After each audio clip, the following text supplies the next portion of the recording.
Hey, Chrissy here. I am a landscape architect and the owner of Kismet Design. I am a very process-driven designer, and I love sharing what I do and how I do it with anyone who's interested. Reaching your true potential and achieving your own personal goals will not happen by chance. You have to set your intentions, make a plan, and do the work. Thank you for joining me to nerd out on design. Don't forget to subscribe and to share too. Let's create something great together.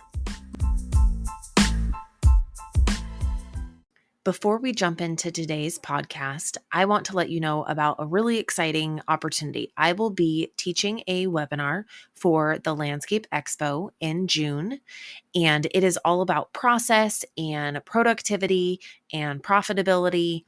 I would love for you to join me on it. There is a link on my website to get to the sign up. Signups are already open. It's June 15th. And if you go to kismetdesignco.com and click on courses, you will see that opportunity. So please join me. That would be great. Most, if not all, solopreneurs work from home, especially now. There are many benefits to having a home office, but on the flip side, there are also some great benefits to having a dedicated out of your home office as well. Currently, I work out of a home office, but previously, I have worked for landscape design studios, both large and small, that had offices. Some of the benefits to having a home office can also be a drawback to having a home office. Yeah, it's nice to swap a load of laundry in the middle of the day, but those household chores can be a distraction too. If you are home alone and can resist the distractions, you can be very productive in a home office. For many people, though, during the pandemic, multiple people, including kids, were all working and schooling from home, and depending on your setup, that could have worked okay, or it could have caused some contention. For my husband and I, we are able to use the same office on occasion that he works from home. I have a second computer station in my office for employee and training use. The only challenging part is when we both get phone calls at the same time. One of us has to duck out of the office, but it works. My kids will periodically use this space for homework after school as well. This is great because it allows me to continue working while also being available to help with homework. The nerd in me loves helping my son with math. I have been able to set some clear boundaries around my work and rarely find myself back in the office once I shut down for the day. But for some, having the accessibility to their work at all hours can lead to a lot of late nights and weekends. Working, and working, which it is much less likely with an office you need to commute to. Sometimes when I have a hard time separating, I will close my office door just to create a little more separation. I used to use my office for crafts and other projects, but I find lately that if I'm doing something, I will bring it upstairs and work on it in the dining room instead. This is partially to keep my mind from switching into work mode, and periodically because honestly, I don't want to clean my office and it gets pretty messy. Another benefit to a home office related to being a parent is when your kids are sick. They can sleep in the comfort of their own home while you continue to be productive for your business. One of the most compelling perks to a home office is not having the rent expense of that office space. But one of the biggest benefits to having a not in your home office space is having a collaborative space to work with employees and to host meetings with your clients. If you don't have employees, an office is likely an expense that is not easily justified. But if you do have employees, it might feel like a necessity. I host most of my design review meetings at my clients' homes, which adds an additional travel expense and time for each project. Back when I went into an office, it was great to be able to meet with clients at the office. It allowed me to gain back that travel time in productive working time. The thing I miss most, though, about having an office outside of my home is the ability to show material samples. At each design firm I worked for, we had an extensive collection of materials, be it pavers, stone, light fixtures that could easily be showcased during a meeting.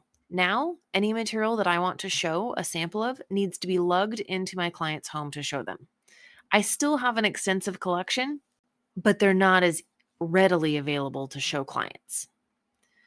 And I'm always terrified that I will drop a paver on someone's dining room table or tile floor and forget showing a client a 2x2 paver. I'm strong, but I'm not crazy. Even though I have a second station in my home office, there's something different about working in the same space in an office and being able to train and work collaboratively on projects. The exposure that a new designer can get just from being in proximity to meetings and phone calls is immeasurably valuable. Being able to ask a quick question across the room over your shoulder without pausing or losing time or focus by making a phone call or sending an email are great too. I know that is what Slack and text can do, but sometimes it requires getting up and walking over to their desk and sketching on something together to understand a solution. And that's not easy to do, even over Zoom sometimes. Everyone's preference is going to be different, and what works for you and your business might not be what is best for someone else. Right now, I love having a home office, but I do intend to have an office outside of my home someday.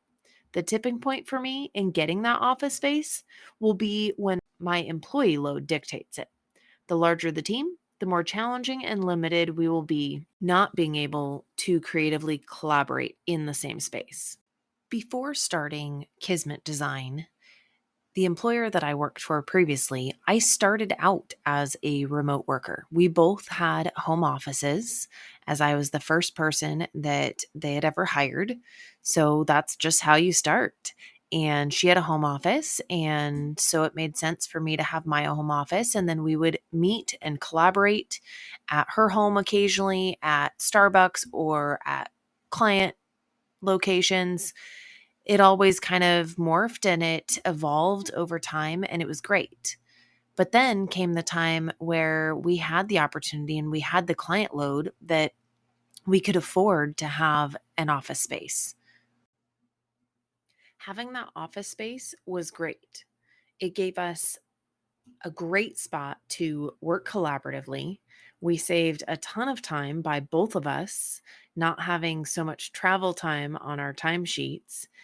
And as the team grew, it was great to be able to work on training and teaching and just giving other junior designers that exposure to what we were doing and the conversations we were having and how to respond to different challenges.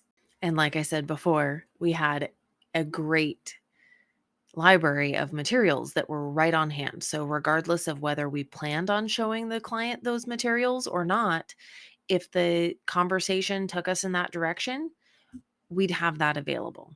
When I transitioned, when I started my own business, that was great too. And I think, that's why there are pros and cons. There's benefits to a out of your home office, and there's also benefits to being at home.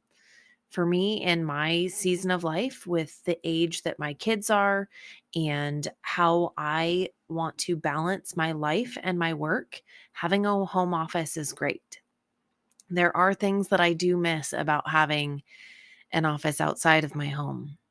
Be productive. What does your office space look like? Is it in your home? Is it outside of your home? What does your ideal office look like? Do you intend to create something different than what you currently have? I think it's really important to find a space that not only functions well and feels good, but gives you the opportunity to feel inspired and really like focus and dig in deep and get in that flow state where you're just really being highly productive. I'd love for you to reach out and let me know what that looks like. Be sure to also visit my website, kismetdesignco.com and sign up for that upcoming webinar. I'd love to see you there.